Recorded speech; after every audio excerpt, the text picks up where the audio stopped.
Hello, my name is Raffi Elliot. I'm a political scientist and a freelance journalist who lives in Yerevan, Armenia. What is the situation today between Turkey and Armenia?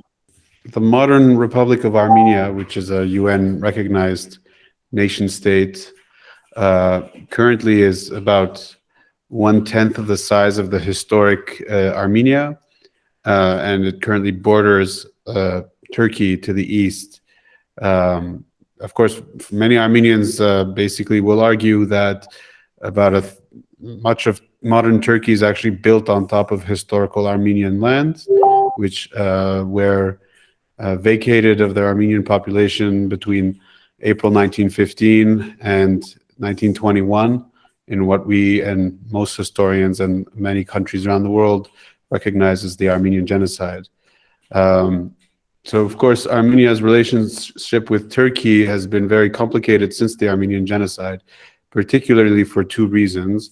One of which is that Armenia didn't exist as an independent state for the majority of the 20th century, because immediately following the Armenian genocide in 1918, the remaining part of Armenia, which had beforehand been part of the Russian Empire, because Armenia was divided between the Russian Empire and the Ottoman Empire. And when the Russian Empire collapsed in 1917 because of the Bolshevik Revolution, the eastern part of Armenia gained independence for the first time since the 14th century as a modern and democratic republic. But that republic only lasted for 2 years until 1920, because the Ottoman Empire, which at the same time was disintegrating, later became the Republic of Turkey under Mustafa Kemal Atatürk, and they actually invaded the Republic of Armenia at the tail end of the genocide, while at the same time the Red Armies of Russia also invaded from the north. So Armenia had essentially 2 years of independence in the 20th century, and then regained its independence in 1991. So for the majority of the 20th century, Armenia simply did not have an existence as a state, and therefore did not have any diplomatic relations with Turkey. And then things complicated further, because almost immediately after Armenia's independence from the Soviet Union in 1991, Armenia was engaged in a war against another ex-Soviet country called Azerbaijan, which is ethnically and linguistically related to the Turks. It's like saying Icelandic people and Faroese people, in the sense that they share almost an identical language and religion and culture, over a territory called Nagorno-Karabakh by the Russians, although we Armenians call it Artsakh. And Turkey, as the big brother of Azerbaijan, supported Azerbaijan during the war between 1991 and 1994, and therefore they closed their diplomatic relations with Armenia and have been blockading the Republic of Armenia ever since. So things have become even more complicated, because in 2020, the war over Nagorno-Karabakh got hot once more, and there is ample evidence that Turkey largely managed and supplied the Azerbaijani military effort on the ground, which has obviously complicated matters by making many Armenians relive these intergenerational traumas that we still have since the genocide. Because for us, what we witnessed in September 2020 was that the descendants of the genocide perpetrators were once again murdering the descendants of the genocide survivors. So for us, for Armenians, I think as a whole, it reminded us that a country that committed an atrocity 100 years ago, which till this day doesn't recognize it as a crime, is willing to recommit it if it finds it necessary. So these two elements, Turkey's involvement in the war in Karabakh and the still unrecognized genocide issue, continue to complicate Turkish-Armenian relations in the 21st century. At the moment, there are 35 countries that have recognized the genocide, and Turkey is not one of them. And I guess Azerbaijan is not one of them either. That's right, and we don't expect it to be. In fact, Azerbaijan has an even more radical stance on the Armenian genocide than even Turkey does, because Azerbaijan is a much more dictatorial regime. Many people call it the North Korea of the Caucasus, and the official stance of Azerbaijan is that the Armenian genocide is a hoax that the Armenians committed against themselves in order to gain some sort of leverage over Turkey. In Turkey, though, it's a much more complicated situation, because I think when we talk about the Armenian genocide recognition issue, a lot of people speak of it as a geopolitical or just as a political issue, but we forget that it's also a very internal cultural issue within Turkey, because after all, the Turks are directly implicated in the atrocities themselves. Many people are the grandchildren of perpetrators, and others also are the grandchildren of people who actually helped Armenian genocide victims survive. In my particular case, our grandfather, who was an Armenian genocide survivor, has told us that he owed his life to a Turkish family that saved him from the pogroms. So this is a very deep and internal issue within Turkey. There are millions of people in Turkey who do speak about the Armenian genocide and who call for more recognition, but it's complicated internally in Turkey, because the modern Republic of Turkey was founded in 1923 on top of the ruins of the Ottoman Empire by a famous military leader called Mustafa Kemal Atatürk, who I mentioned earlier. And he tried to build a new nation on top of the principles of secularism, nationalism, and a strong Turkish ethnic identity, in which the primary belief was that Turks are a great people who are incapable of doing anything wrong.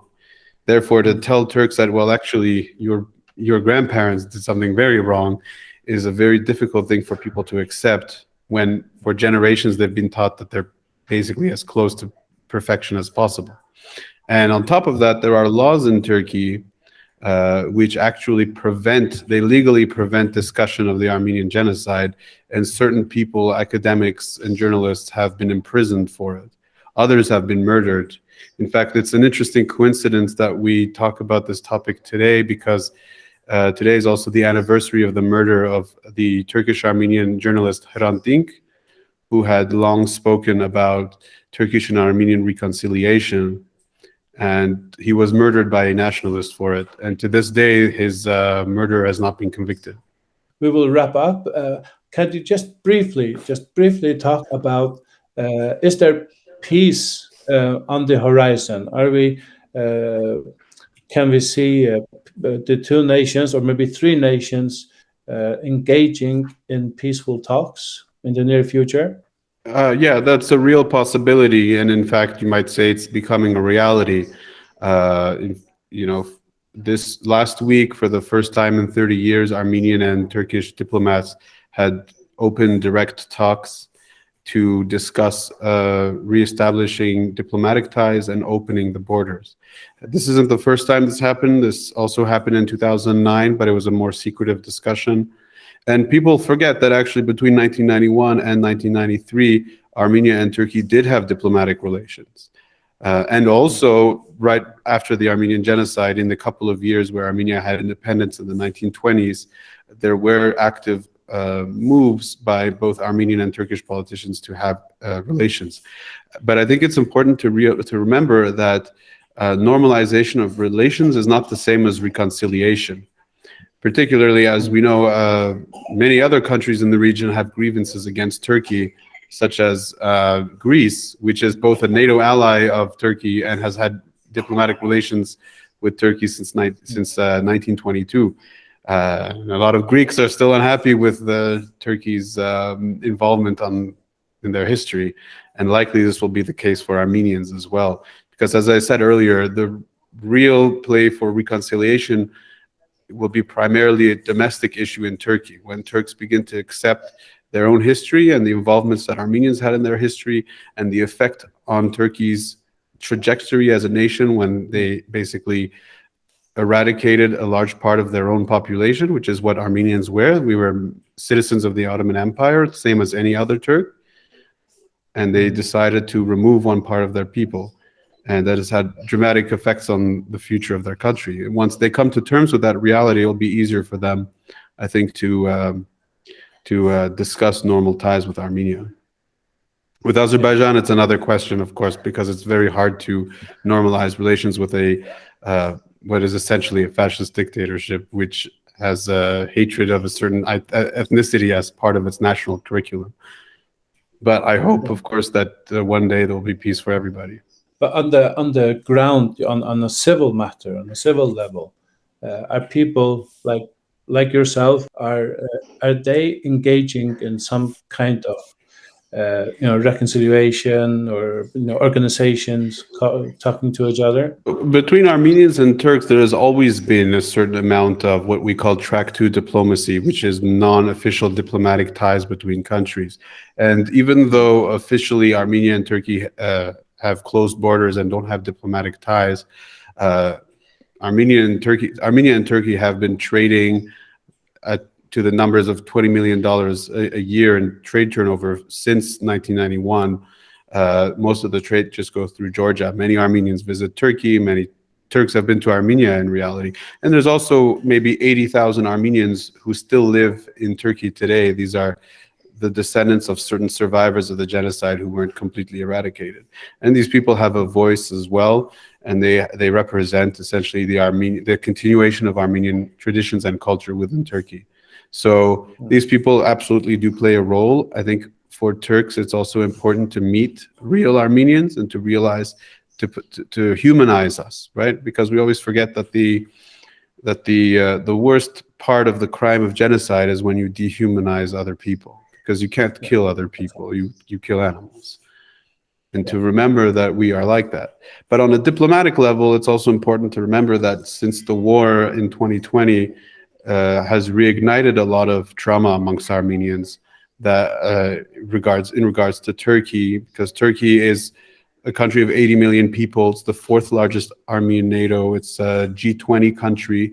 Armenia is a small country with 3 million people that has no access to the sea.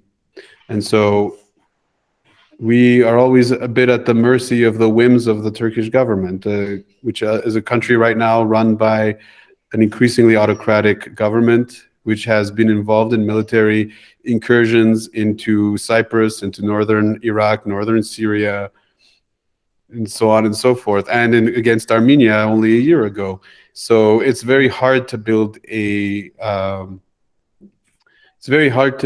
atmosphere of trust with a country that is infinitesimally larger than us, much more powerful and much more violent, and in particular, a country that does not believe that its use of violence is wrong.